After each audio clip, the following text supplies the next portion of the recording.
বসে গল্প করতে করতে আজকে দাদা বলল চল ফিশ ফ্রাই বানাই। আমি বললাম বাজারে বাসা আর ভেটকির যা দাম। দাদা বলল বাসা আর ভেটকি দিয়ে কেন, একটা নতুন মাছ দিয়ে বানাবো। সেই মাছ হলো লোটে মাছ। তো আমি বললাম লোটে মাছ দিয়ে ফিশ ফ্রাই ভালো হবে কি, আমি তো কোনোদিনও খাইনি। দাদা বলল খেয়ে তো দেখ, যা বানাবো ওই ফিশ ফ্রাই ভুলে যাবি।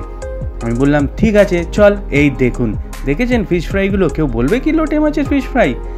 এই বার করা হলো ফ্রিজার থেকে, এইবার দেখুন ওহ কি সাইজ আর কালার এসছে। শুধু তাই না, খেতেও কিন্তু হেভি মজা। এই দেখুন, দেখেছেন? কমেন্ট করে জানাবেন যে আপনারাও কি এই লোটে মাছের ফিশ ফ্রাই খেয়েছেন।